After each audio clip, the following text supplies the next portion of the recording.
I'm not saying they're going to be there. Interesting.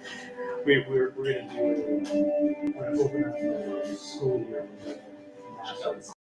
Going home, you have to wear that. That's awesome.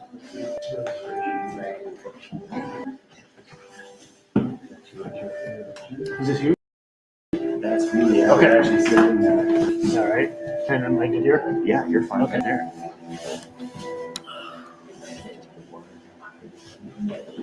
And I didn't. You offered me a deal. I'm a graduate student in philosophy. Right. Yeah. Your name again? Vincent. Vincent. Right. Richard. Nice Richard. Thanks. Hi, Hi, Elizabeth. Elizabeth. Andy. Nice to meet you. Nice to meet you.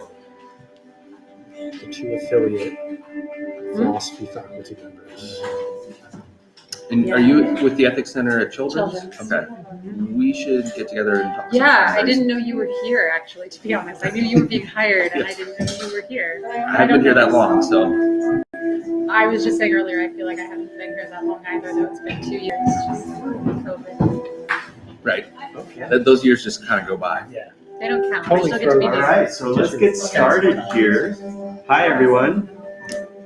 I see some familiar faces and some fresh faces that haven't been to an alloy before. So for those of you who haven't been with us for one of these IRiS alloys, welcome. We have done 6 of these so far. We do 6 to 8 every year. At least that's the plan.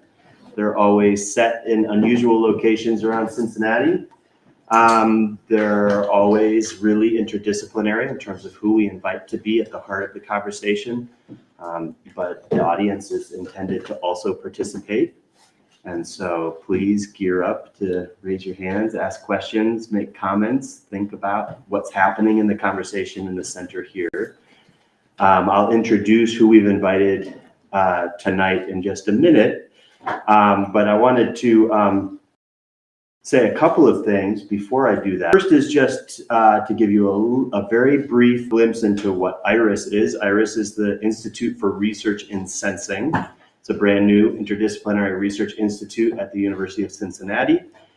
And we're focused on a very broad subject. So maybe focused is not the right word. We're curious about a very broad subject, which is sensing, by which we mean sensing, biological sensing, machine sensing, perception, sensor technology development. But we're not just interested in what's possible in those areas, but also what is good for our planet, for human thriving. And so at the heart of that are questions about ethics, legal implications of new sensor technologies, et cetera. So we're really balancing the questions of what can we accomplish or what is possible in the world with questions of what is good. We have a really strong commitment to diversity of perspectives, whether those be disciplinary perspectives or those be personal perspectives. So we try to think about that in everything we do. And one of the ways that we explore that is by really thinking not just about science, technology, engineering, and mathematics with regard to sensing and perception, but also authentically engaging with perspectives from the humanities, the social sciences, and the fine and performing arts. So that's a little bit about the ethos of IRiS. I acknowledge the people that support and institutions that support us. So much of our funding right now comes from the University of Cincinnati through their Research 2030 initiative, through what's called the Digital Futures Initiative, matching support from the College of Arts and Sciences and the College of Engineering and Applied Science. But we also partner with external partners. We're working with the Environmental Protection Agency, with the National Institute of Occupational Safety and Health. I always screw that one up for some reason.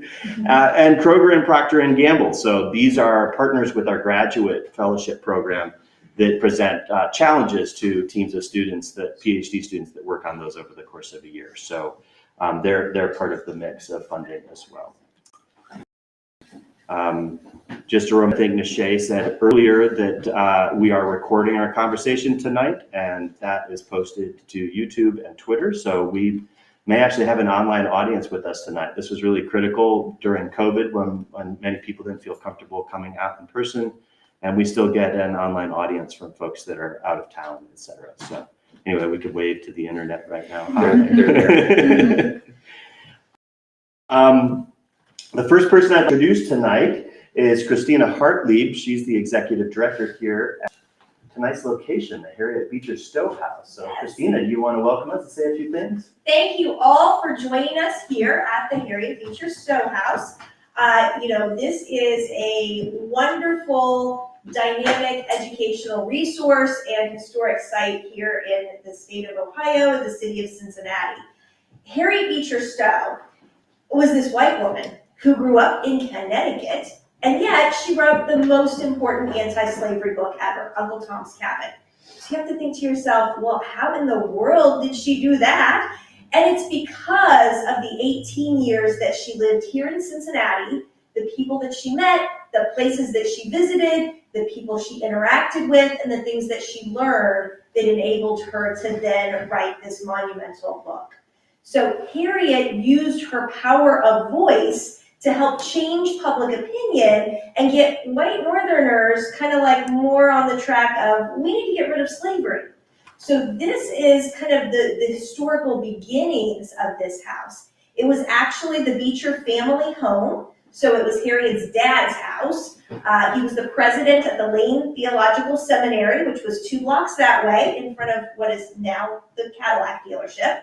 But in terms of the Lane Seminary as an educational institution hosted the first abolitionist debates in the United States, and those were all student-led debates. So Harriet is learning about abolition as one of the things that comes out of her time here in Cincinnati based on that. So she learns all of this stuff. She's able to write Uncle Tom's Cabin, but the house itself continues to have a history. In the 1930s and 40s, 100 years after the Beechers lived here, this same space was an African-American boarding house and a tavern that was listed in the Green Motorist book. So, Victor Green also used his power of voice in creating the Green Book. He couldn't change discrimination, but he helped people navigate through the situation they were faced with. So one of the things that we do through our tours and programming and different things that we promote here really is, how are we going to use our power of voice today to help others?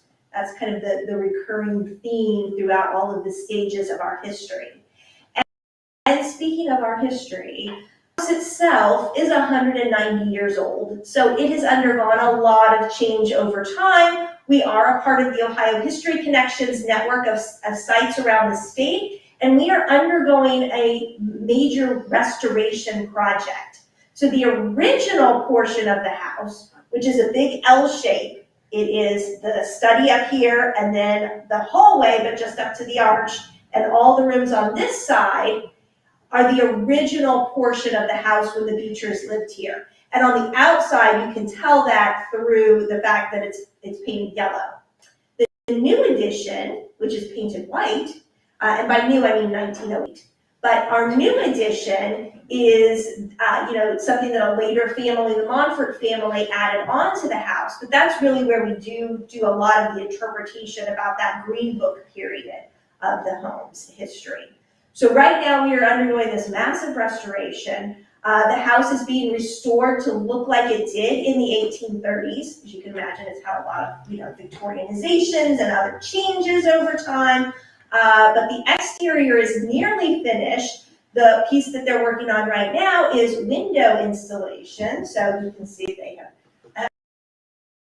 the windows are made. Actually, the one directly above this installed today, and the windows on this north side are slated to be kind of put in tomorrow and Monday. The front will take a little bit longer because there's some structural things that need to happen before those windows get in. But after the window installation, then they will work on restoring this front block. So the hallway, which used to house the staircase, and then this parlor area.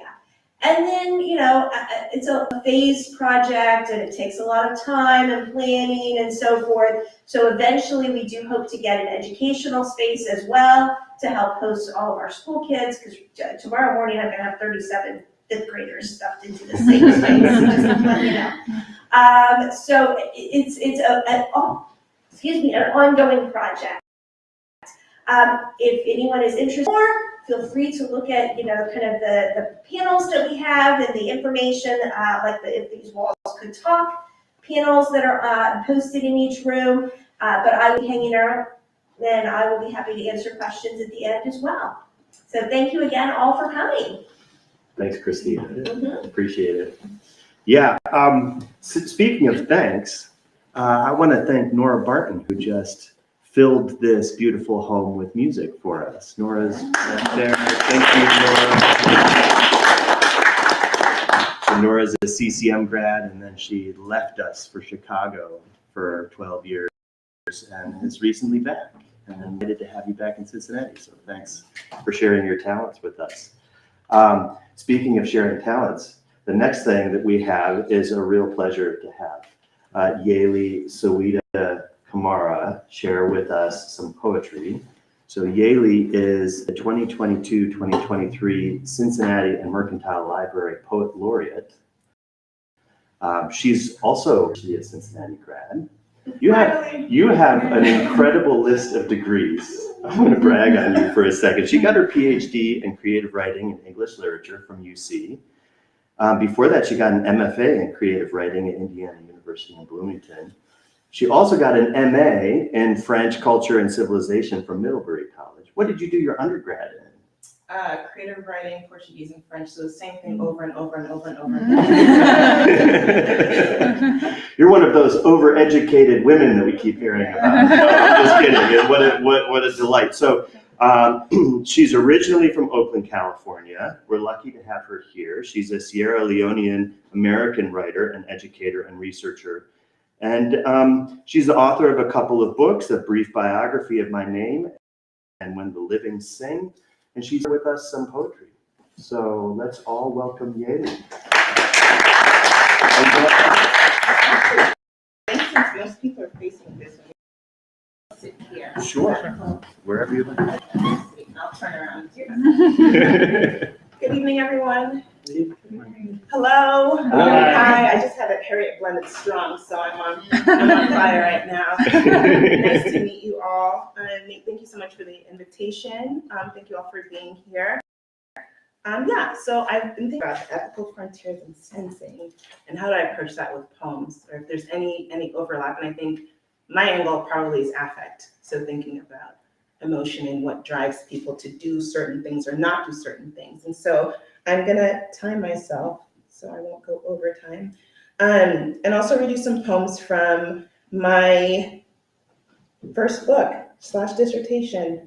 And so these poems are from a collection called We Say Do, and they examine first generation American identity, West African female kinship, Oakland, Sierra Leone, and other cities. And my life too. So here are some poems. So the first poem I'm gonna read is a poem about my mother, and the poem's called Mother's Rules, and this is thinking about the things that my mother has said to me in my life. These are some of her commandments, and everything I'm saying is true. And my mother is usually always right, but I never tell her that in secret. So Mother's Rules. 1, if you see me praying in the living room, never sit in front of me. You are not God. 2, when we go to a restaurant and I don't know any foods on the menu, never order me silent letters. I came to eat, not to explore. 3, you didn't make food. No, God did. You cooked food. Watch your English, watch your faith. 4, your Creole is offensive. When you speak, you sound like Shabba Ranks. Your accent is funny, but keep practicing. It is the only way we will be able to gossip in peace while at the supermarket. Does anybody know who Shabba Ranks is? Okay, there's always 1 or 2 people. Okay, great. Okay. 5, try to learn the language of your lover and his family. They could be smiling to your face and you for 6 goats and 3 mules during your first trip to their homeland. She really said that. 6, if anyone stares at you for too long, more than 5 seconds, start speaking an imaginary language. They will be the first to look away. 7, consider the consequence of purchasing human hair wigs, secondhand clothing, and used furniture. Maybe you will feel beautiful and also save money, but you never know whose bad luck or misfortune will be sitting on your body on your head, body, or in the home in which you sleep. Buy what you can truly afford. 8, your father's Muslim, so you are too. 1989 to 1993. I'm Christian, so you are too. 1993 to 2012. I'm Catholic, but you keep praying. 2012 to present. 9, you laugh at like I laughed at my mother, like she laughed at hers, like your daughters will laugh at you, and I will live long enough to forgive your folly. Just make sure to pray. That's number 10. Amen.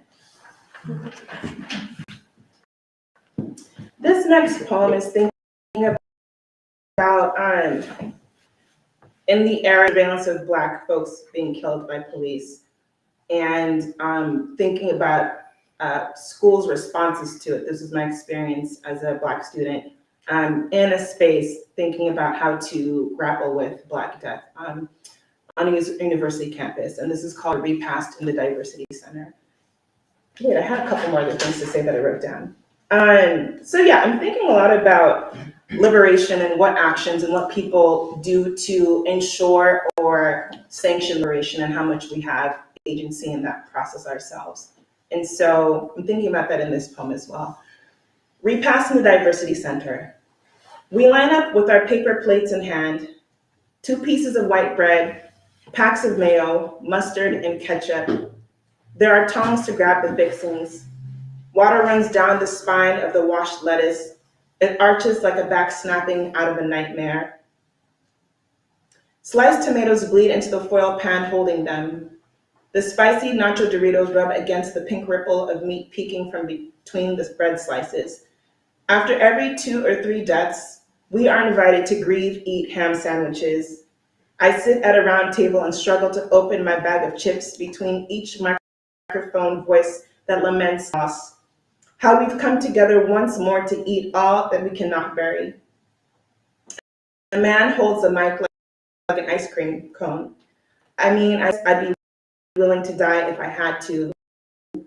He tugs at the bottom of his untucked. I thought the food tasted better. When I am sad, the noises in my head are louder. In my mouth, the chips sound like walking on loose gravel. My people need to crunch. It's crunch or never. I'd rather crunch on my feet than live on my knees. It seems I might miss the revolution eating state-sponsored food. A white woman from the campus mental health clinic offers counseling services. She stutters and fades into it to make space for Marvin as he croons his famed question. I'll tell you what's going on. The lemonade is too sweet for such an occasion. I'd rather drink water. Cheesy stardust bruises the tips of my fingers. It smears onto any surface I touch. I am marked. Lord, people are dying, and the only evidence of my mourning are these party hands. What a bright color against these deep black blues. I have to be honest. I only came because I was hungry.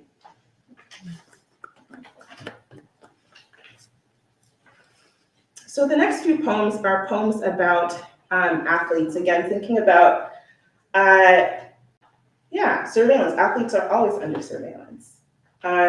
Black athletes are always under surveillance. And thinking about what is expected and thinking about an athlete as a performer and also a person. And thinking about the different dimensions and the variety of athletes. It's something I'm curious about. And so I'm thinking a lot about Gabby Douglas. I should really run her family members. Gabby Douglas, an amazing athlete gymnast. And a few years ago during the Olympics, there was a lot of attention paid to her appearance and her sweating out her hair, and it's looking beautiful as she's sweating and winning these medals for the country, right? And so I want to restore part of that love I think that was lost with her. So I wrote her a series of haiku love letters, and I'll just kind of put my fingers up to show each haiku love letter. 1, nappy wins the gold. Medals hang from horsey curls. Your head holds glory. They said focus on your edges. They must have meant of the vault. The problem is yourself whole. This is the most dangerous act. Bend, but do not break. Your backflip, a metaphor for this whole Black life. If you placed your hand on your chest, then we wouldn't have heard your music. Gabby, come knock on our doors. Ask us what we've named our dolls and daughters. While mothers pray for your flight, babies watch your wings caress Jim's skyline. We hold you close, smile when we touch the forests that grow on our own heads. What are you guys doing? Good. Good? Good. Great. Okay. And feel free to make noises. Yeah. So this other poem is about Marshawn Lynch. Does anybody know who Marshawn Lynch is? Raise your hand if you know. Okay. So I kind of think he's the patron saint of Oakland. And so this is a poem about, I'm not going to assume, but probably a lot of you have seen the Super Bowl pre-conference where they ask the athletes all kinds of questions and all that stuff. And so this was a prompt from class. We're supposed to write an acrostic piece, which is a poem based on an art piece. And I was like, I think this is he's a performer. I think this is an art piece. So I wrote about his Super Bowl, Roman numerals, 49 Media Day in 2015. So just to let you know, just kind of the premise of the poem. Again, this was, you might all remember this, when he was asked like a gajillion questions. And I'm only here so I won't get fined. I think that's an art piece, and I think it's a way of claiming space, subverting the space also, and he was being told to perform in a way that he resisted, and I found that to be daring and ballsy to do, especially being recorded, and as a consequence to that sort of boldness, I think. But there's a greater reward, I think, for others that can witness that. So the poem's called Marshawn. I hope he hears this. I hope you hear this, Marshawn. We'll tag him. Yes. So when you say I'm only here so I won't get fined, I feel my heart booming beneath the lapel of my corporate gray blazer. I keep refreshing the YouTube view in my office with the ka-tink of the mouse click. I see you, see me, see us. The questions keep cascading from the reporters' lips with their voices close, but they themselves can't even catch their reflections off the onyx glint of your stunner shades or the saffron gloss of your gold teeth. You are in beast mode, yards ahead, running a play foreign to those unencumbered by neither the weight of fatigue nor public displays of perfection. In crushing irony, the verb's bittersweet symphony fills silences designated for your responses that never come. I'm only here so I won't get fined. You repeat into the microphones and recorders hovering above the camera frame and podium, roving like a cluster of angry clouds ready to storm all over the I shall not be moved of you, ready to storm all over your navy blue and gray fitted cap that covers your crimped locks, the licorice sticks that dust your shoulders every time you turn your head toward another question that receives the same answer. I'm only here so I won't get fined. In the span of 4 minutes and 51 seconds, you say it 26 more times. I counted. For the people in the back, behind the back to front, and back to the future. By the third video replay, I close my office door and send the Hollywood footage to my homegirls like, can you believe we just did that? Awestruck, nonplussed, gobsmacked, I am so grateful and jealous of you, Marshawn. 10 times about what I say and which one of my not so many words will be melted down and fashioned into a spear destined for the flesh covering my rib cage. I too have wanted to become a miracle in my own black mouth. Say nothing when I've been urged to forecast the future of any team I belong to or the feelings of my own tongue or body. I swivel in my desk chair and think about the long table at which I will have to sit in less than an hour. All the ways I will be misread and misheard, wishing I could paint the boardroom walls with your 7-word protection prayer. But instead, I forward the video to those who need it, in classrooms, in cubicles, in courtrooms, on sidewalks, in transit, far from home. We watch your art, immaculate, make a still life of goofy questions. All of their inquiries rise and fall to the floor. What strange, discolored plastic fruits you do not eat. I keep your psalm under my tongue like a blade. Then I remember who I am and tuck it back between my teeth. I smile when I tire of the game. My silence, a nice nasty so smooth, it honeys, then butters the air. Thank you.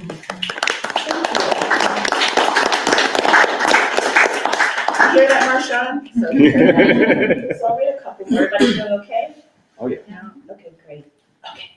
All right, so I'll read. And this is gonna happen at the 12th. Person gonna get excited and want to read some more. That's fine. That's why we invited you. So I'll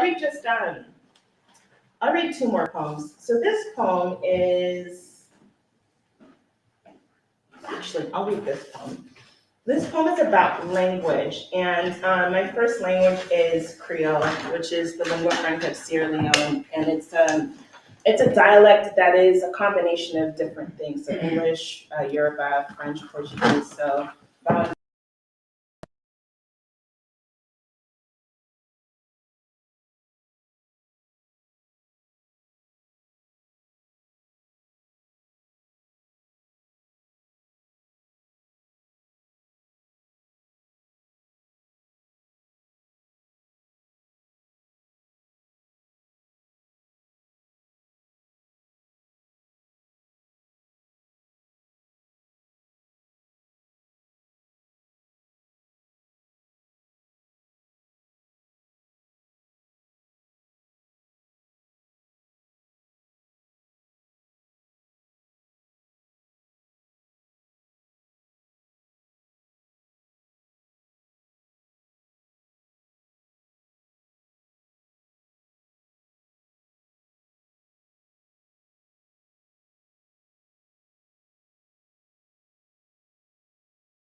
last poem I'm going to read is called Biseidu, and it's another poem about language. And it was on The Slowdown, which is a show that's hosted by a podcast, and it was just our episode was an honorary for the Webbies, so that was a cool little thing that happened not too long ago.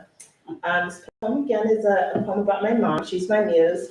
So yeah, something that happened a few years ago that I was able to write about recently. My mother's Toyota. We heard call of two teenage boys in the parking lot.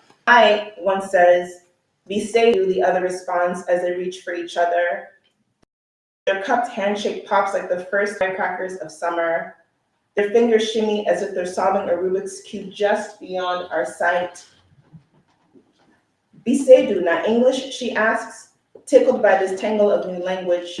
"All right, be safe, dude." I pull apart each syllable like string cheese for her.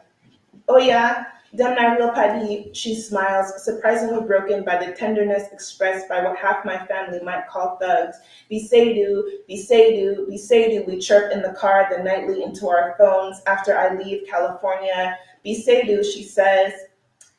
Oops. "Biseidu," we chirp in the car the nightly into our phones after I leave California. "Biseidu," as she softly muffles, rattling of my bones in newfound sobriety. "Biseidu," I say years later, her response made raspy by an oxygen treatment at the ER. "Biseidu," we whisper to each other across the country, like some word from deep in a somewhere too newborn pure for the outdoors, but we saw those two boys do it in broad daylight under a decadent, ruinous sun. "Biseidu, Biseidu," we say, "Biseidu," and split one more for the road.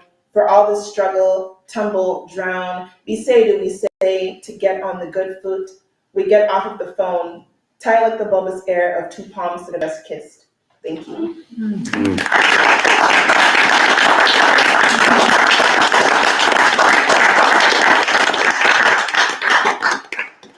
All right, that's it. No, I'm just kidding.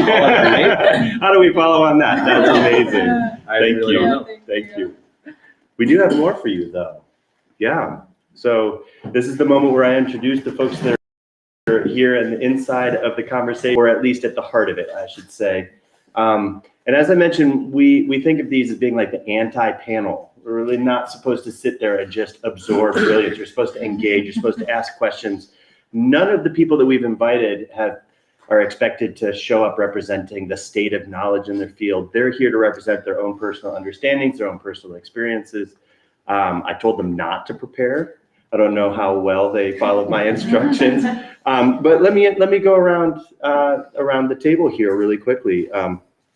So folks have kind of met me. I'm Nate Morehouse. I'm going to be the moderator, so I'm going to kind of sit back in the conversation a little bit here. But I get excited. I'm like you. Yeah. So anyway, let's start over here. This is Andy Cullison here. Recently moved to Cincinnati to become the founding executive director of the new University of Cincinnati Ethics Center, a new effort on campus. We hadn't actually even met yet, so that's great. And we met, and a relation of Harriet Beecher Stowe. Such a cool coincidence of the universe here. Yeah. All right, continuing around here, Vincent Del Prado is a PhD student in our philosophy program here, studying ethics and meta-ethics, and we'll hear more about that when you chime in. So Neşe Devenot, some of you have been at these alloys before, will know Neşe. Neşe is the IRiS Postdoc Fellow and Program Manager, but her scholarship and research are in interdisciplinary psychedelic studies, and she's really interested in bio and medical ethics associated with the new psychedelic renaissance, this kind of emergence of people exploring psychedelics as therapeutics, et cetera. So lots to unpack there from an ethical standpoint about perception and altered perceptual states. Elizabeth Lanphier, I said it the wrong way because it's actually not French, it's Welsh, okay? And I asked you how to pronounce it, and then I defaulted to, I lived in France for years, so I had to anyway. Faculty in the Cincinnati Children's Ethics Center, so she's on medical campus. She's also appointed in the Division of General and Community Pediatrics at Cincinnati Children's Hospital, and also an ethicist, and also a recent transplant to Cincinnati. Arrived the first summer of the pandemic, and has had a front seat to Cincinnati kind of waking up from the pandemic.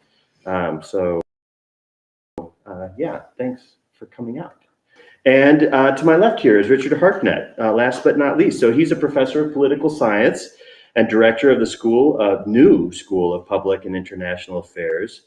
And he also runs the Ohio Cyber Range and has interests in international security studies and cyber strategy. So thinking about the ethics of the cyber world and geopolitical questions as well there. So yeah, we're going to touch on ethics in all sorts of spheres tonight and be curious about that. So I told these folks here that I would ask them one question to get the conversation going, and then the conversation will go wherever we want it to. And that question is this: what is an ethical challenge you see humanity newly facing in response to changes in what we see? So what we're facing based on change, on what we can sense or is anybody eager? This was the only homework I gave them. Richard, you raised your hand. You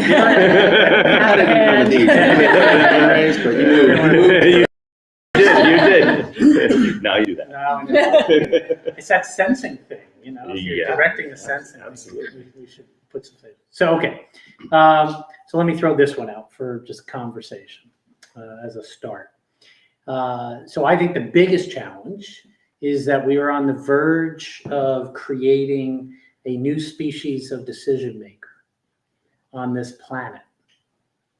That the combination of sensing technology with the parameters of what people call algorithms, so these rule-based aspects of code that are able to absorb data that they sense right?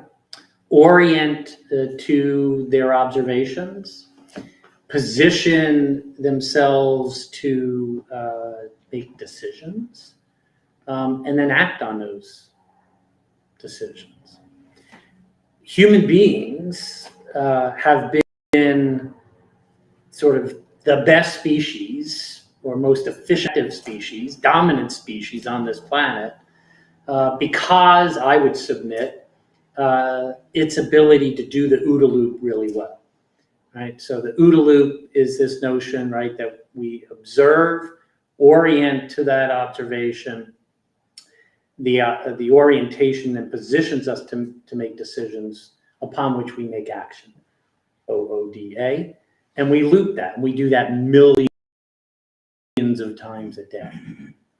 And what I would argue is emerging is now we talk about AI on the technology side, and we got to leave that. And where's our hostess that's not here any longer? She used the word voice. You used the word voice. Voice is agency, right? So I think we need to start talking about algorithmic agents. And I would submit to you that the biggest ethical challenge that we have is that we have absolutely no application of an ethical framework for birthing a new species of decision maker on this planet that in fact might do the OODA loop better than humans, right? At least at scale, scope, and speed. And we have, putting my political science hat on, no public policy conversation going on about this. So you cannot have an ethical framework application if you're not engaged in a policy conversation, and vice versa, is my bias. Right? So that's, I think, our biggest challenge to humanity, is that we're actually going to birth a species of decision maker that may be able to make the OODA loop more effective than we can. I mean, we already have kind of early hints of this with driving cars and Right. things that are making life and death ethical decisions based on data, but they're not doing it very well. Well, I mean, I think they're doing it, this is first iterations. Yeah, Right? yeah. But what's the metric of not doing it well, right? So if I create an algorithmic chauffeur, that's my algorithmic agent, right? And that reduces car deaths by 50%. So it's not perfect, but there's 50% more people alive than would have been if they were driving themselves instead of handing it over, that agency over, right? Mm-hmm. So we're going to face, on what level do we make that decision?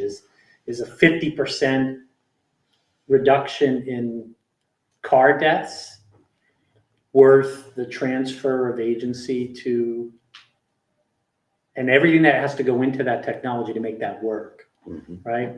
To use the word surveillance a whole bunch of times. I'll cede the floor on that, right? So in order for these agents to be really effective at what they do, they are not only going to know what I'm doing and build the data off of that, right? They're going to anticipate, right? And that's where we're not yet, Nate, right? But we're moving to an anticipatory, and that's what I mean by a species of decision maker, right? Because if you can anticipate behavior, then you're at a whole different level, right? Ethically as well. Ethically as well. Yeah. So just throwing that. Well, okay, so we'll unpack that. Yeah, there's a bunch in there. Yeah, there's a bunch in there. Okay, cool. So that's my challenge. Andy. Mine's related to that. So one thing is, in terms of the ethical challenges, you talked about combining sensing with other kinds of technology. Yeah. So the interesting thing about sensing, and as an aside, I didn't do any homework, but I did look, as an analytic philosopher, I'm like, what the heck is this thing we're talking about? What is sensing? That's what all analytic philosophers do. That's fine. So I when I Googled it, I found like an earlier summary of an alloy thing, and the consensus was we don't know what the heck it is. We got a bunch of people together in a room, and nobody really agrees. That's an Yeah, example that's of fine. sensing. That's happening. We're We can't okay in the define it. mystery of it. Fine, so that's good. So I don't have to spend time thinking about that. But a lot of the ethical challenges, there's two ethical challenges. A lot of the ethical challenges, as far as I can tell with sensing, is when it gets combined with some other kind of technology. So just some examples, like, it's real and scarily easy for like an authoritarian regime to utilize sensing technology for oppression and control. And like, we're seeing things like that happen in China right now. And that's like super scary the way that can get used. But I think so that's a kind of, call that like a macro ethical challenge with sensing. I think the micro ethical challenge with sensing is when you are only working on developing sensing technologies, you have no idea like what your technology could be used for. Like when you're making, when they were researching like nuclear fission, right? We had a good sense as to like where that could head, right? But with sensing technology, you don't know what technology could be combined with to create harm, violate privacy. I can just give you some examples. And I don't think these are particularly harmful examples, but there are examples where people didn't realize the information they were giving out. That a sensing technology came in, suddenly like they were on everybody's radar. So one of the earliest examples of this was with scanning technology, scan public records, right? That's a kind of sensing technology. There were public records of like gun owners, for example. And someone might say, I don't really care like putting a piece away in a cabinet that says I'm a gun owner. But if someone could go in and suddenly scan all those records, and then you've got OCR recognition capability where you can automatically read out their addresses, suddenly something someone agreed to, they're on like a national map that you can access, and like everyone in the country knows you to be a gun owner. So that's an example where sensing technology, when combined with other things, suddenly like divulges a ton of information. And that's a kind of innocuous thing. I don't really think someone's all that harmed. They're just identified to be a gun owner, but you can think of all sorts of things would have an interest in keeping private. Macro sensing technology, really, really good candy for authorities. There's a lot of things they can do with it. Micro level, when you're working on sensing technology research, you literally have no idea how what you're doing could be, when combined with something else, cause enormous amounts of harm. Well, and there's this conversation just in the past couple of days about cycle trackers and women using cycle tracking apps on their phones. Mine. Oh no, sorry. Then we should go to that. Neşe, go ahead. Yeah, so I was to add to that, it's related. I was going to throw into the mix surveillance capitalism as a force that is increasing the different kinds and amounts of data that we are collecting, because there's a financial incentive to be able to access very nuanced information about people that you can then cross-reference and de-anonymize. So even if, like you were saying, for technology, you don't necessarily know what it's going to be used for, but for data, what that data can reveal when you're cross-referencing it with other data sets. And those data sets are being collected at a pace that they've never been collected before, partially because in the olden days of the computer, for example, data was a little bit onerous because we didn't have the capacity to save data and store it to the extent that we do now. And now a lot of apps and other companies, like their reason to exist is to create and generate different kinds of data. So the example of the vision apps that people are talking about now, so with Roe v. Wade being overturned, on the verge of being overturned, people are now saying, in the United States, nearly a third of women use menstruation tracking apps on their phones. And suddenly people are saying, due to data brokers, so the existence of, there are all these apps that are collecting this information and then offering it for sale. You don't need to have a, police officer coming by to get that information. You just buy it. And then if you're someone who's going to look for people who are trying to seek abortions illegally, in the future, suddenly that's information that can be used for harm. Yeah, absolutely. I had a conversation with folks at Kroger and internally, and they were cross-referencing their shopping data, and it only took one or two other data sets that they could buy to break the anonymity of it. So they're sold anonymously. But if you got the Facebook information and then the Bluetooth handshake information of walking through the aisles in a Kroger, they could figure out when they had arrived at which Kroger. It was it. So yeah, you can very quickly break the anonymity by comparing data sets to each other, which creates a lot of opportunity, but also a lot of opportunity for harm. Yeah. Yeah, Where do you want to take us in a different direction? Or kind of. I mean, Cool. I definitely agree with all of these. I mean, I think surveillance is one of the first things I worry about too. And there's a technological side, but I also think there's another side to it when it comes to ethical challenges, which is what we can learn about sensing in biological systems. And what does that tell us about the ethical status of, persons or other animals? And then how are we going to be able to reconfigure our sort of moral schemes such that we incorporate that new knowledge about what we learn about biological sensing?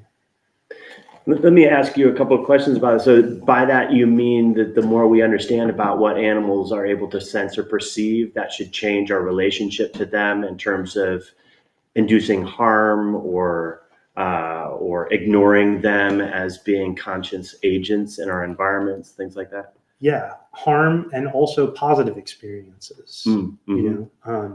When we come to understand how other biological systems sense the world, then we have to account for what those senses mean. Just from a kind of basic utilitarian perspective in terms of just well-being or suffering, and it could create a problem because we tend to assume that there's this sort of nice scale of species where something like humans are at the top and then, insects are at the bottom, but who really knows, right? I mean, there's so many things we don't understand. Come on, bacteria are definitely below insects. Right. No, I'm just kidding. This is the entomologist across the table from you. Yeah, bacteria get, moral considerations, but maybe they should, right? I mean, that's kind of the question is. They sense their world, they make decisions about what to do. Yeah. I mean, the jumping spiders that I study do the OODA loop all the time, right? They're quite perceptive. Really, and yeah, they're really. Or forests and mycelial networks, things like that too.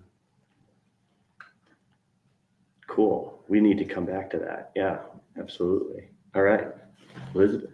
Well, I feel like I'm the Luddite in the room, and I'm going to go in an anti-technology direction. Good. But we started. So we're in like a literary home, and we started with poetry, which I was relieved by because I want to come back to narrative, I think, and so maybe this isn't a new problem. It's just a new iteration of a very old problem, right? So I'm a social and political philosopher and a bioethicist, and phenomenology was my way into phenomenology and storytelling were my ways into these things.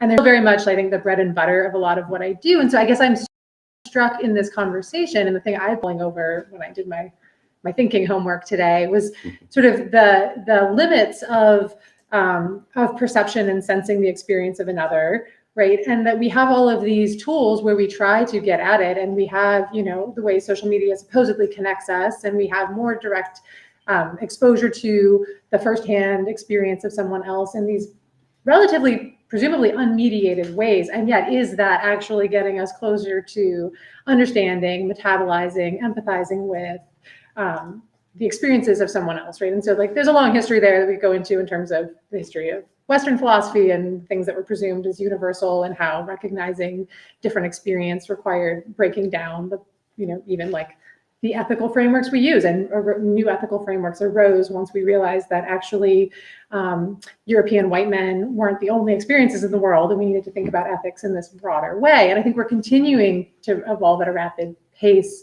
within ethics and social and political ethics and biomedical ethics from this. But I do think it comes down to these sort of challenges of, Richard started out talking about the ability to perceive and anticipate, which I guess in an aggregate way, maybe we can compile a bunch of data and try to come up with and spit out what we think is happening and how to anticipate what might happen next.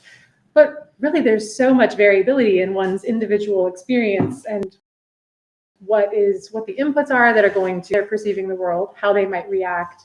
And there's a rich story, I think, for each individual and for groups and collectives that are motivating all of that I think we really still, socially, as a society, struggle with. And so to me, I think there's a very old problem embedded in all of these new problems that all of the big data and technology in the world are maybe making us think we can get past, and yet are still these barriers to some sort of interpersonal connection that might be more rich and alive to the experiences of others, and maybe non-humans as well, right? I mean, I don't think it's limited to humans. I think it's really trying to figure out, how do I understand the experience of another when they don't speak the same language as I do, or they don't come from the same background. Maybe they don't speak any language at all, whether it's a human or an animal or a forest network. And yeah, it keeps me up at night, I guess. But see, that you just made me feel better. Great. Right? Tell me how. So I think if I heard you correctly, right, you think that the proposition that you're putting forward, right, is that there's enough individualism, right, that the algorithm can't standardize it, right? Is that a fair? I think there might be. There may be a barrier, right, in which that individual actually still exists, right? Even though I may be at both a macro and a micro level of sensing, right? That is incredibly invasive, right? To date myself, right, I wrote this piece in 1993 called Orwell in Reverse, right? And if you go back to Orwell, right, what the crux of that thesis was anticipatory control of behavior, right? So that I know what you were thinking of doing before you would think it. And so therefore, through that, anticipate an authoritarian or totalitarian, that was the difference, right, that he was positing, could in fact do that. And what I posited was that this technology was actually going to be individually empowering, right, relative to state power, right? And so that we might actually get the reverse effect, right? That we have all of these empowered individuals with more information than they've ever had access to, right? In all of human history.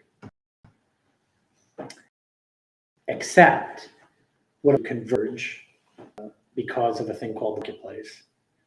Back to your profit-centric kind of perspective, right?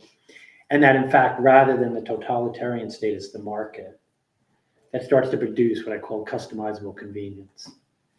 Right. So it's convenience that's down to the individual level. And this is what keeps me up at night, right? Is For that people who can afford it, though, there's going to be a lot of people left out of that just suffering. Yeah, but if the macro structures, the political structures, the social and economic structures, right, build that space that those folks don't have any voice or agency in, where do they go?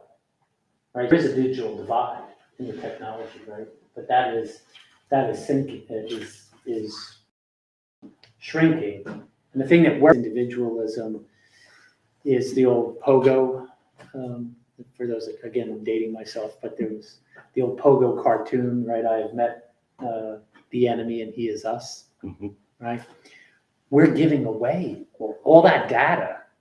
Is not the state extracting it from us, right? So, I hate to suggest that, the NSA doesn't know where we are right now, partly because we're not that important, right? And they have other things to do. But Apple and Google know where you are right now. And we're kind of, some reason we're comfortable with that, rather, that the marketplace can have all of that information. Because, man, they make it so convenient and customize everything to us. I wouldn't say I'm comfortable with that. But are you going to tap on your Apple Watch? I begrudgingly accept it, but comfort is. But the bit about algorithms, I want to say. So you said something interesting about sort of like this Western white perception of the world, and like I think you're right that there's some comfort in the apps can't tell the whole story. Most people put I think they can. I think they will. That's why. Most people put faith in those algorithms, but there's a really documentary called Coded Bias that I think would be worth watching. But there's another issue with sensing, which is something you said sort of made me think that is actually UC's own Vanessa Carbonell, professor in the philosophy department, wrote a really interesting pop ed piece. Something I can't remember the thing like. medical devices don't mean to be racist, but they are. Mhm. And she means, and by racist, she means harm to someone in virtue of race, so that you don't have to have the intention to be racist on that definition. And so there are interesting ways in which sensing technology can cause harm to people of different races. So the example they were using in her article was like the pulse oximeters during COVID. They worked really well on white people, but not as well on Black people. So there were a lot of people who were Black going in, and doctors were being like, "Oh, you're fine. Oh, you're fine. Oh, you're fine," and then they would die. It was a horrible thing, and it was our sensing technology that was basically structured around white people, more accurate for white people. And you were talking about cars and sensing technology, right? I mean, historically, it's been a big on how skin tone gets picked up. And I can imagine that, cars designed to spot quote unquote humans are going to be more likely to spot white people as something to stop for, but not necessarily Black people. So there's a huge equity, inclusion, race problem with some of our sensing technology right now. Yeah, it's interesting because, there's this push for smart cities and smart intersections, and the cheapest things that we can do that with largely are optical sensors and machine learning technologies that identify pedestrians, et cetera, and that kind of thing. And it would reduce harm in the sense that it might help intersections to better manage. But the problem is that collects data that can then be used for surveillance, right? And so that opens up all sorts of questions about how the accidental collection of face data, for example, might be used to surveil certain populations or look for certain individuals, whereas something like LiDAR might be able to detect a pedestrian as an object moving like a person, could do that, but without all of the baggage of the ability to identify faces or to identify skin color, et cetera. So I think there can be ethical commitments that one might make about the sensing technologies that are deployed in certain instances, but one has to be cognizant of these ethical problems that might arise and be willing to forego some kind of cost savings. And that's probably the thing that undoes a lot of the ethical intentions in many of these situations. The bias is enormous, right? And it's just replicating what bias comes in society, right? There's this fascinating, again, to think about this from a moral ethical standpoint. So China is literally giving away a surveillance technology to African countries, right? Why are they doing that? Is because they want to capture, and they state this in their policy document, right? They want to capture faces that they don't have in their own population, right? So one could look at that and say, they're taking some racial bias out of these sensing algorithmic databases. Now they're doing it for authoritarian reasons, and they're giving it to authoritarian states so that they can actually use it for surveillance political. Of course, that presupposes that the sensing technology was designed to dissuade, darker skinned persons. One of the issues having with sensing technology is people are getting misidentified. Yeah, because the sensing. So they want to get it back. So the Right. thesis is they want more data of more diverse faces To modify their priors for that kind of thing, right? But the outcome of doing that is that they're enhancing the ability of authoritarian states to surveil their people, right? So it's just a fascinating element on that, how to manage that bias. I think you had a hand way back there. I wanted to ask what we are doing. Call an AI system a decision maker, or for example, a self-driving car an agent, because I think that when we use that kind of language, there might be implications that we don't intend, and also there might be reasons for not saying that, or for using different language. So, for example, if a self-driving car moves in a way that is dependent, and there's a causal story that can explain why it does certain things, but I'm not sure that there is a story that can explain when we say that the human makes a decision or takes an action, for example, we hold the human responsible for ways that I think we can't do for the self-driving car. And for a human, for example, there will be a distinction between a movement and an action. That, for example, if I run a red light because I'm trying to get someone to the hospital, I'm responsible for the decision. But if I run a red light because I'm having a seizure, I'm not responsible for running the red light in the same way. And so I'm wondering whether it's not more like in what the self-driving car is doing might be closer to an involuntary movement because it doesn't have will than it is to a human decision. And then the reason why I think it's important is that when we say AI systems making a decision, that also might prevent blame and responsibility from going to the right places. So for example, if a bank uses an AI system to make the decision of who to give a loan to or not give a loan to, it sounds as if in some way we might think that either the person working the case or the institution as a whole is off the hook in some way, or that the responsibility gets shared maybe between the bank and the AI system. But I think it's at least an open question of whether it's correct, whether the AI system actually takes on any of the responsibility, or whether it's the bank choosing to turn the output of the AI system into a decision. So what does some output of a computer program, an algorithm, or a convolutional neural network, at what point does the output become a decision? I'm not sure of the right answer. So I'm trying to play through this, right? And so I do think we can label certain things to be AI, right? And it's just algorithmic processing, right? And what I want to explore is this notion that there is an emerging, and I'm emphasizing emerging underlined maybe 3 times, right, of a transference of agency that we need to think about this category of algorithmic agent. And so I look at the decision-making loop relative to we're going to be in it. We're the central element to the outcome, right? So it gets to your idea of responsibility. So what's the set decisions in which I'm in the loop? There's going to be a whole bunch of things that I'm actually going to be out of the loop. And once I remove the loop, that is that the observation-oriented decision and action does not involve me, are we actually transferring agency at that point? That's what I'm interested in sort of exploring. And then there's this curious, even more complex thing of when I'm on the loop. So what does that relationship between the speed, scale, and scope that these technological agents can work at, but I'm going to use them and advise, like what's that relationship?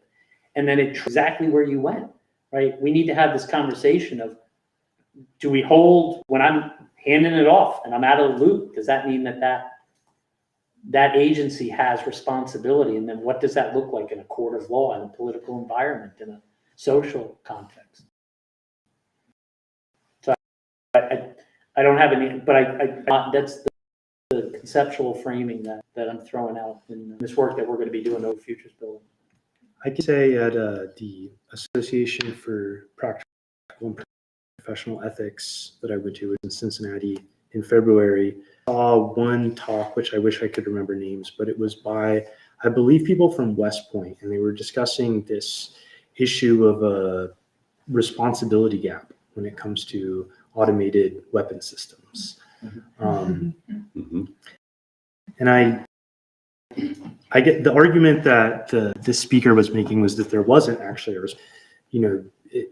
commanders and various other people at different levels of the chain, whoever implements the technology is going to have some kind of level of responsibility. If like a commander is willing to go out with technology that they don't fully understand, then that is also a kind of responsibility. But, I think it's, even if we say that there's no responsibility gap, the nature of responsibility is going to change a lot when we're able to load so much of our sort of strategy and decision making and like the individual details. So, Do we have to, yeah, I mean, thinking about like the self-driving car example, a self-driving car functioning as intended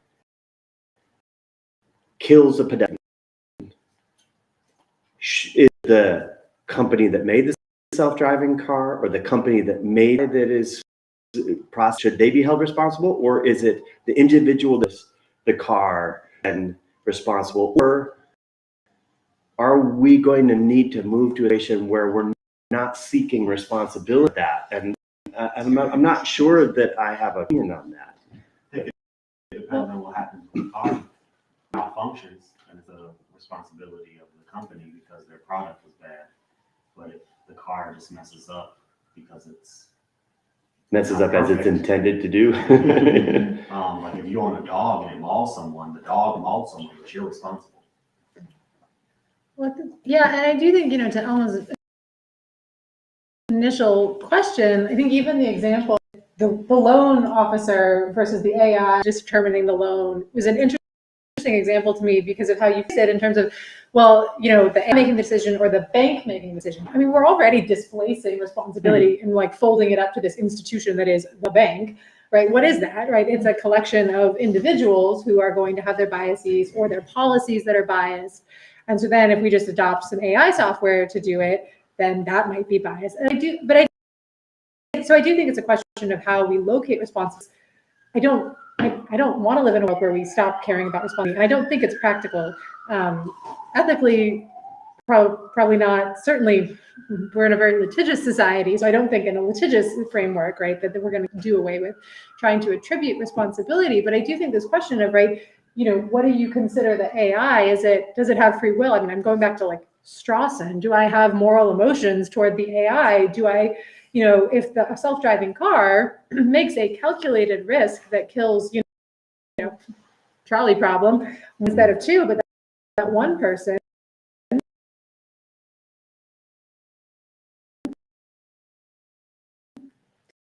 is my kid, I'm going to have a lot of responsible.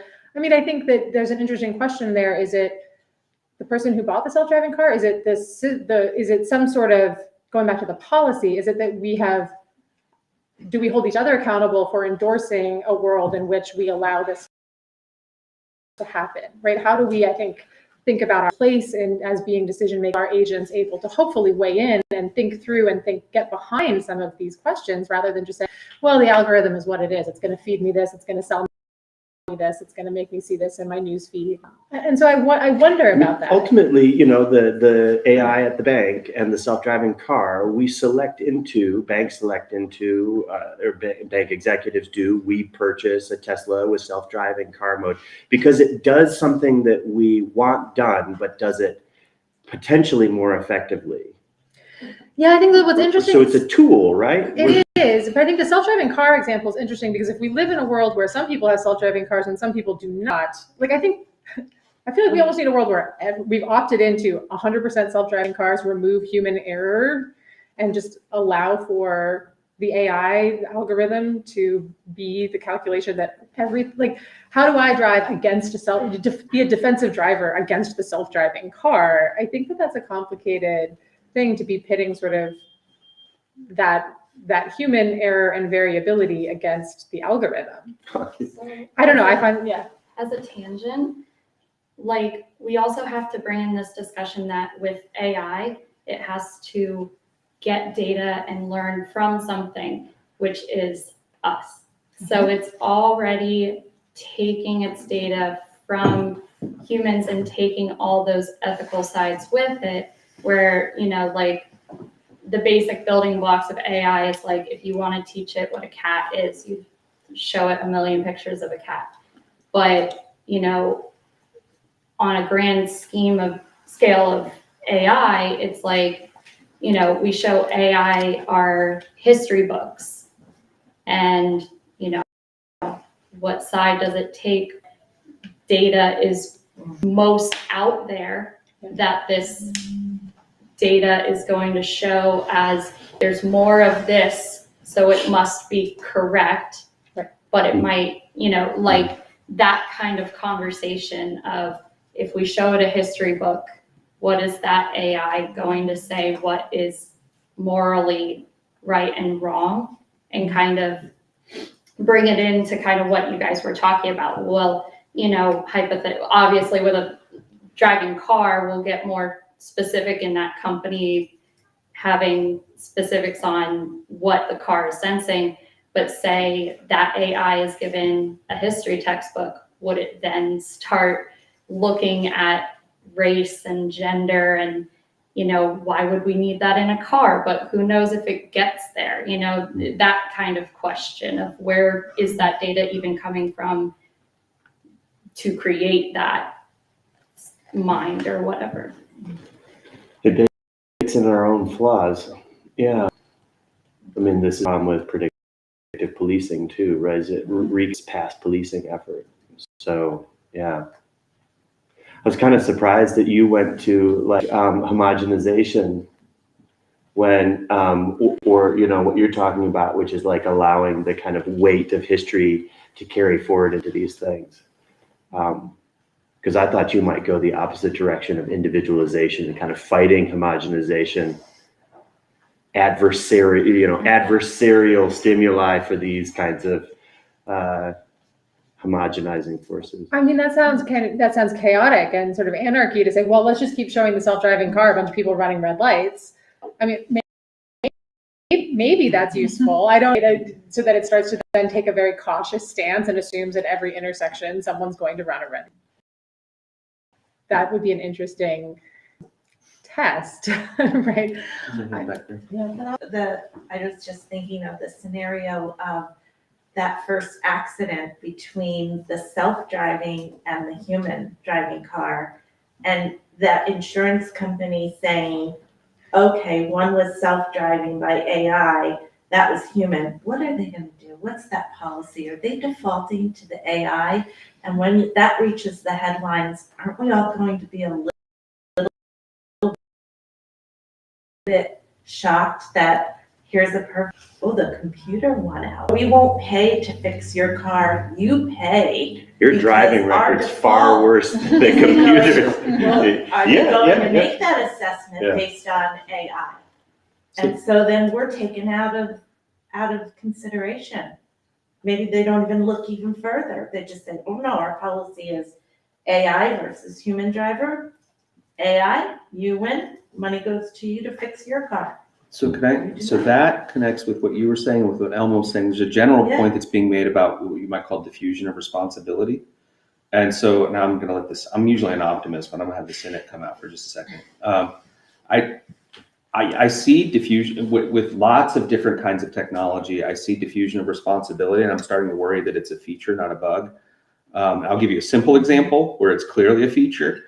Whenever I call customer service lines about some complaint that I have about a product, there's a whole structure of hoops that I have to jump through, and you almost always get to somebody who at some point says, oh, but there's a policy that we can't do that. I'm like, yeah, but is there a law that says you can't do that? Like, no, it's a company policy. I'm like, so if it's a company policy, you're the company I'm talking to.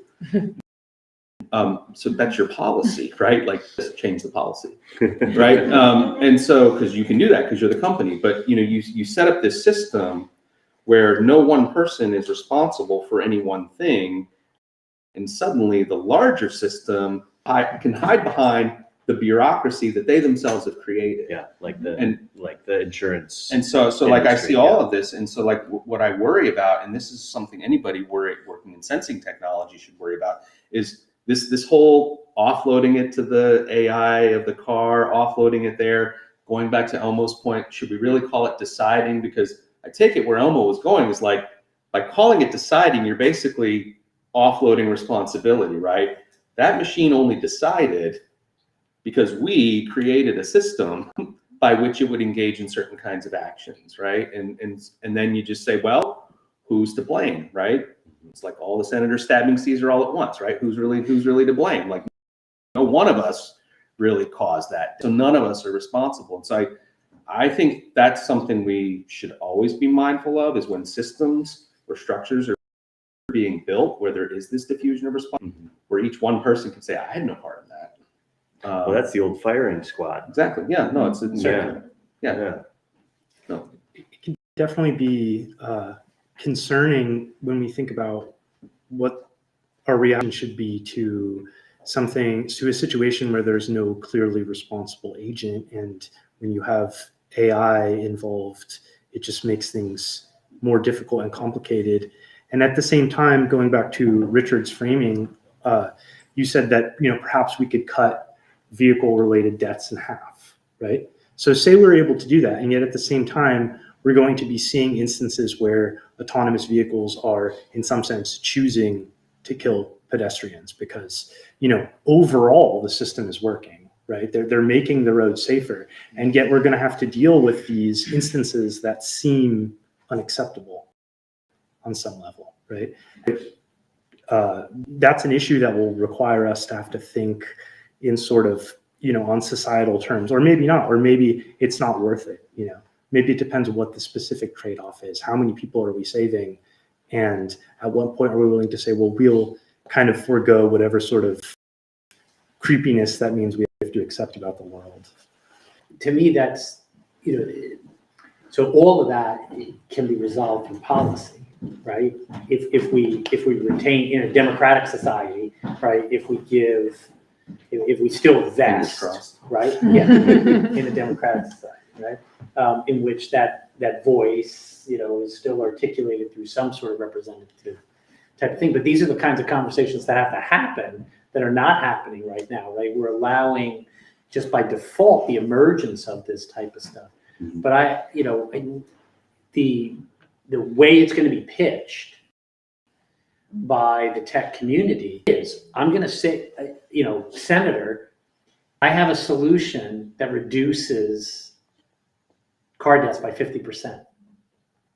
How could you, what literal argument can you make against that, right? And then when we go into a biomedical, space, right? So the car thing is tangible for us right now, right? But so the University, I think, of Alabama, or one of the southern universities, right, football teams, this past year, right, had their players swallow a sensor, right, that would detect heat exhaustion conditions before it ever became, you got to that body level space, right? I have so many questions. So, and it comes out the other end, right? At the end of practice, if that's where you were going with that. Well, that was one of them, Yeah. but it wasn't like the first three that So again, right, in the South, they want to play football in the summertime when they're practicing and they're doing, heat stroke has been a major issue, right? And coaches are trained. I coach women's high school soccer. We're trained about detecting these things. I can tell you in the middle of practices, can I actually know that you're on the verge of heat stroke? I can't sense that among 20, 30, 40 players. But now, right, they're getting Apple Watch. they're getting, they have this data, right? So just take that one step further. So that technology exists right now and is being deployed, right? So what if I just perfect that a little bit and say, okay, well, the conditionalities of the body, I fail all the time trying to stay fit because I can't do my carbs, protein, and what's the other thing? Fat. I'm supposed to put that in my little app, right? Well, what if I have this sensor, right, that actually detects where my body is in terms of food intake that day and actually sends impulses, neuron-based impulses that tell me you're low on carbs, or, hey, Rich, you're way over on carbs, right? So I don't desire carbs, so I eat carbs. And so the increase, societal health, it's going to be enormous. So does that actually change? ethical standpoint, if I can Elizabeth's optimize, and I'm not saying this is how it's going to be pitched. Right. If I can optimize down to the individual level, right, your idealized food intake, body mass index, etc., that's going to lead to just an enormous gain in human health. So humans don't have to sense it all. We don't have We don't to have to sense it all. No responsibility. So Senator, why would you deprive society of a disease-free society? I can offer you a disease-free society, right? Just, Yeah, I think this is where. I think we've gone back to like obfuscating the other ethical issues and the ones that are behind that. So if we want to just datify everything, but we've decided, you've already decided which data points matter, right, in this. So you're concerned about heat stroke for our University of Alabama players, as one should be, but I'm concerned about TBIs because I think, when we're talking about football, so we really care about the players. We're really concerned about their heat stroke. Forget that they're having concussions and having neurological damage. We can't sense that though, right? Well, so whatever. Just add some accelerometers to the What if I could? But I can. But I think, right. It'll be a choice of whether I want to actually prevent them, but I could. Maybe, but then why is that? So then but I think there's some misfire of what are we investing in? And we say, well, this is really good. And then we're missing these other ethical issues that are maybe more salient. I think the health data we're not. Are we really addressing social determinants of this, in food deserts to the appropriate balance of carbs and protein and whatever nutrients you need? Or are we just kind of saying, well, we can datafy your life in a way that will optimize it, and yet we're not actually addressing the justice and equity issues there. We're not looking at the things that really matter. And I think that these are where, I think you said something early on that was really stood out to me, which was about sort of this emerging AI or this emerging agent having to develop its own ethical framework, but we're plugging in what kind of ethical framework matters. And there's a bunch of ethicists here who I think probably all have different ideas about the ideal ethical framework, right? So I don't think there's consensus in the human world that is programming this stuff. So we could take a very utilitarian approach to optimizing this and present this to the Senate. And then, but we're missing a whole bunch of other kinds of ethical theories that probably ought to be feeding into our policy making and our technology development and our small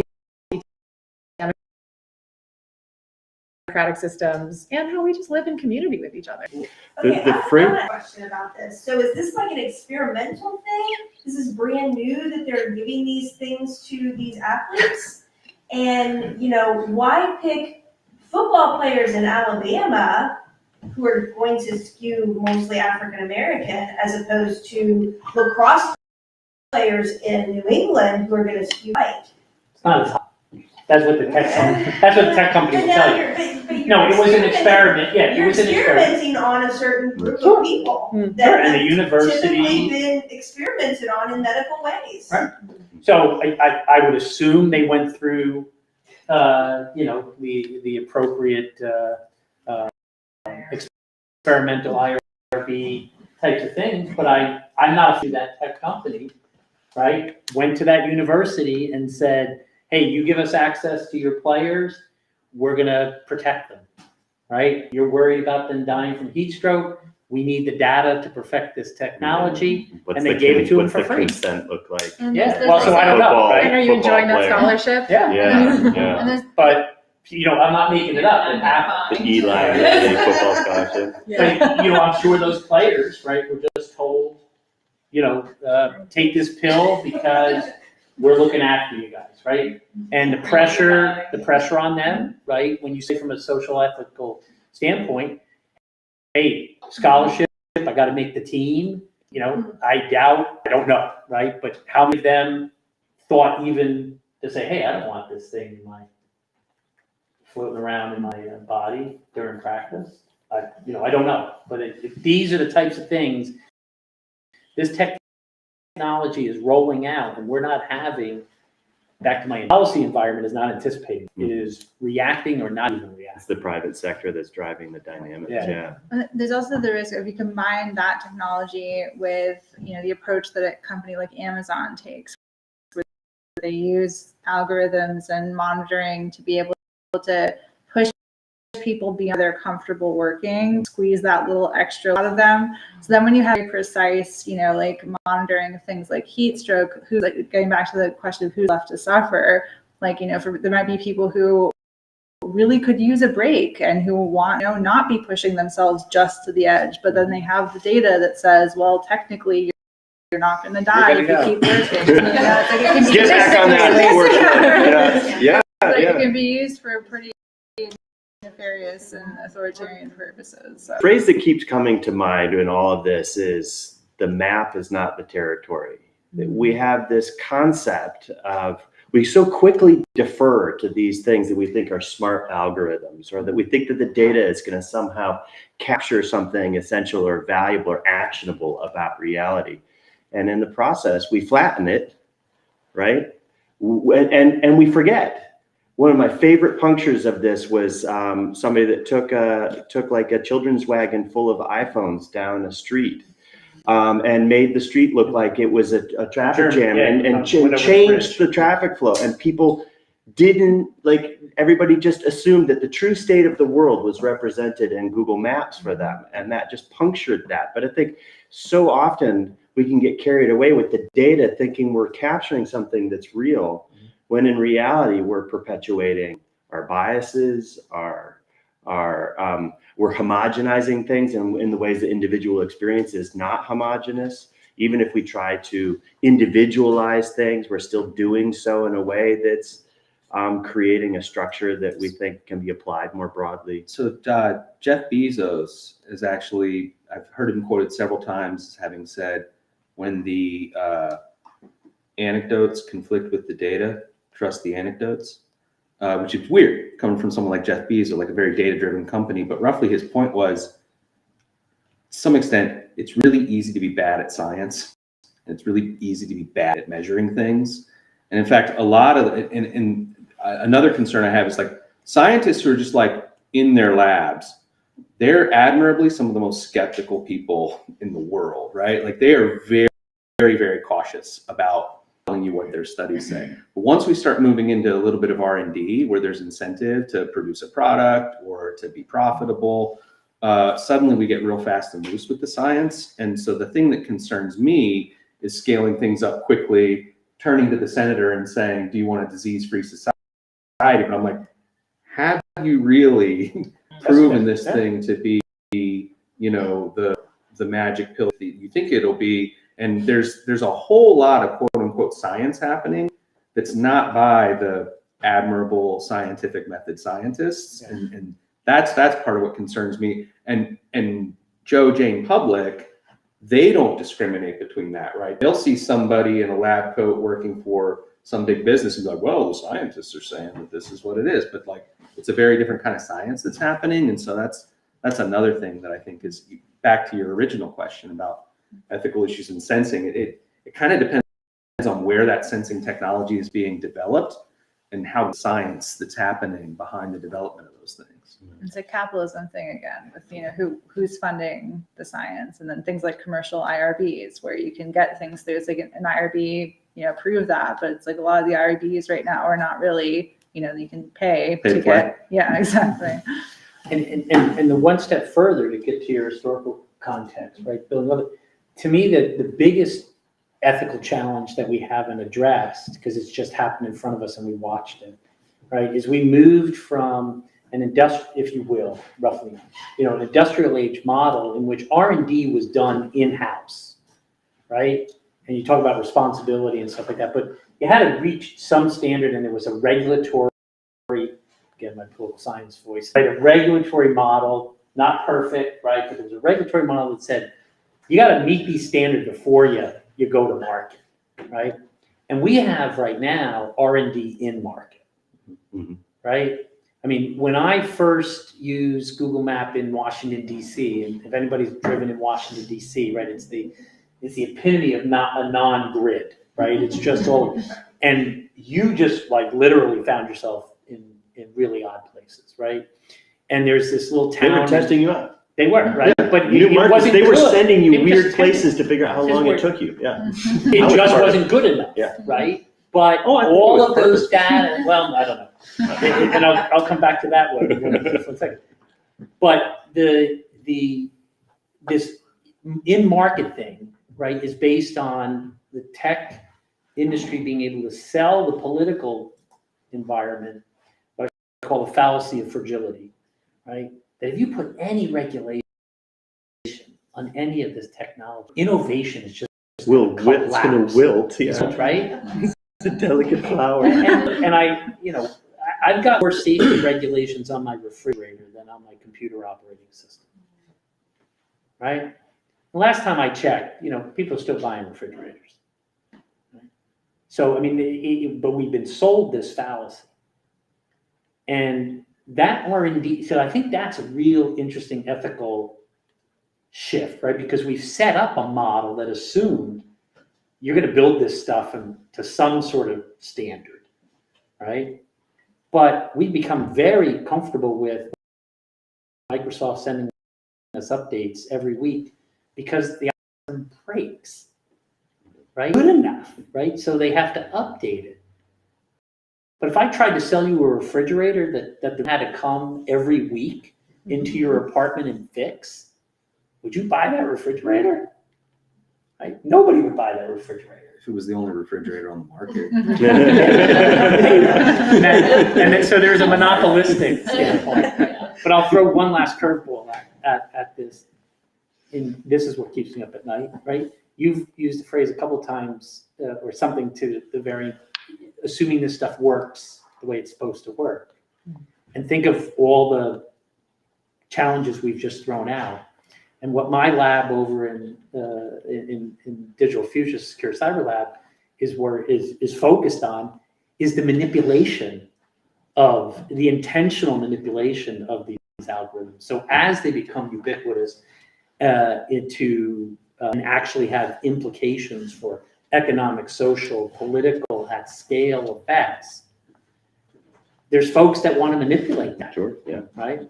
And so that's a whole other layer onto this, that as we become more reliant, so your issue of responsibility, then I start false flagging who's actually behind it, right? So it wasn't a fault of the it wasn't a failure of the technology, right? But somebody went in there intentionally, intentionally manipulated the algorithms, learning, right, and fed it into a direction that it wasn't supposed to go, right? So I did a little work with Google DeepMind over at Oxford, and I was amazed that nobody had been spending any time thinking about the trade-off between safety and security, and nobody has resolved that with these algorithms, right?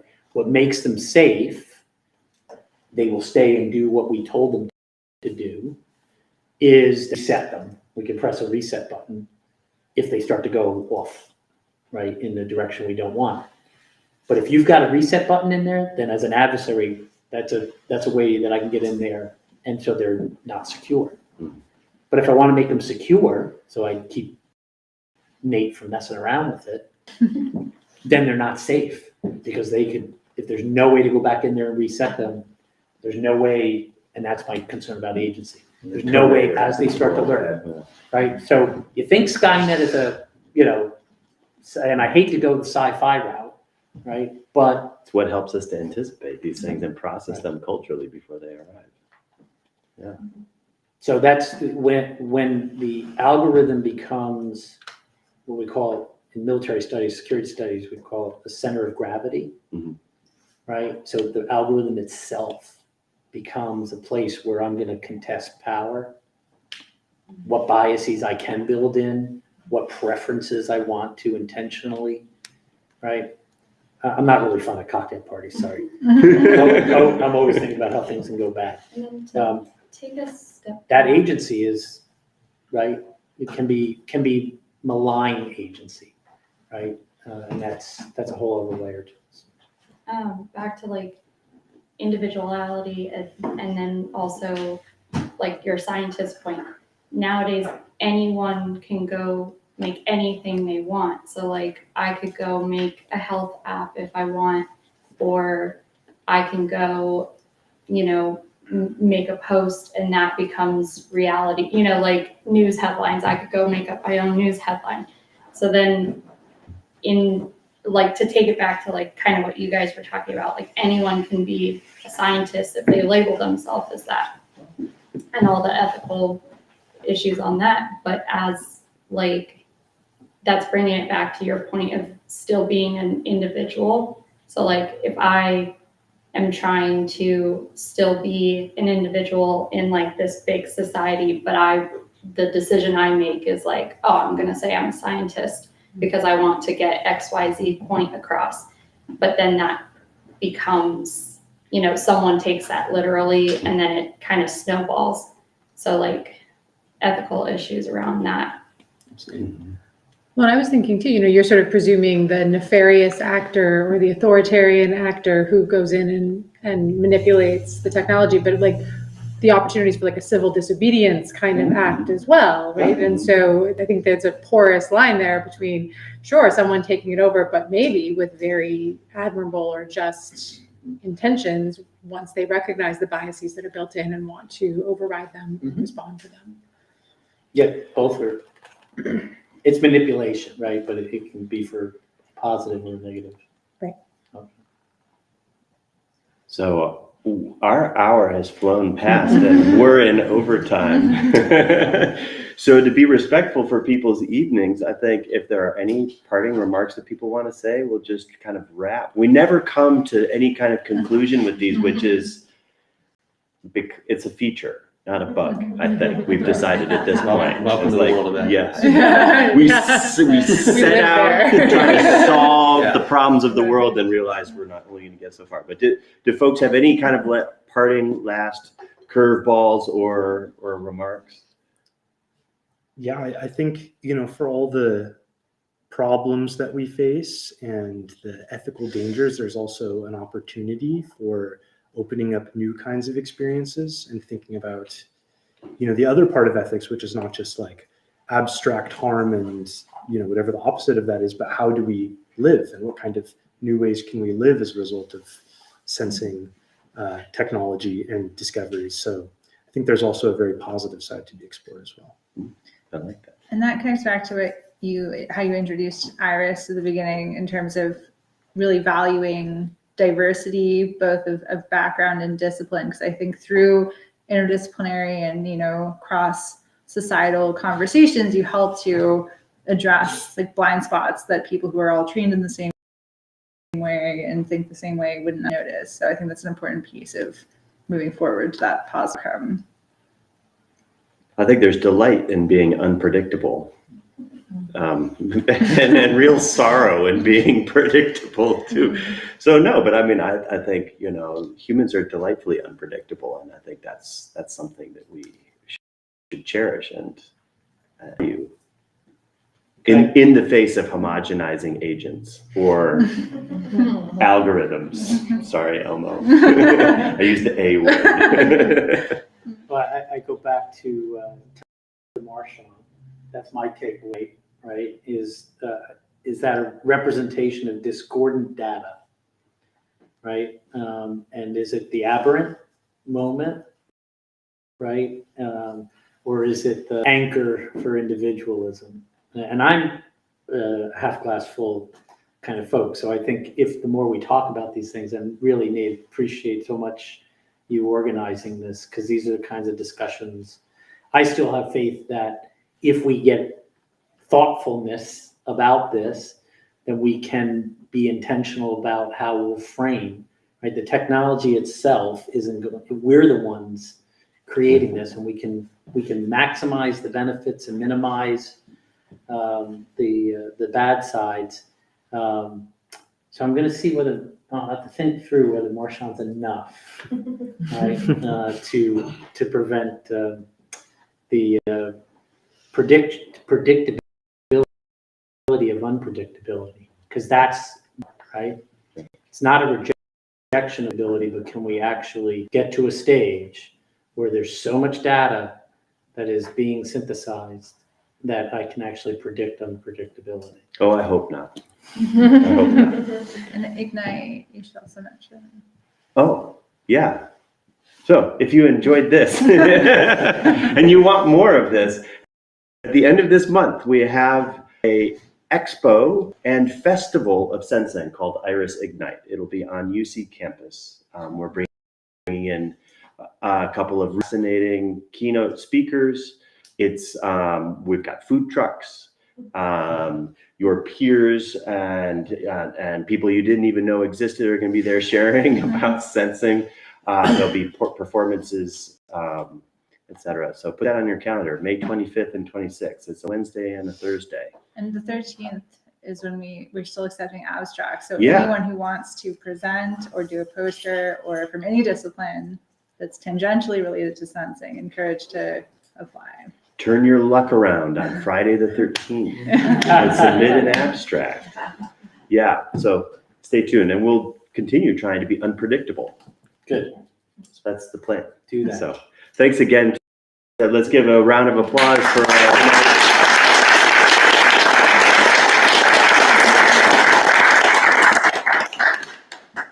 Yeah, and you're welcome to linger. Christina's happy to show you around, point things out, etc.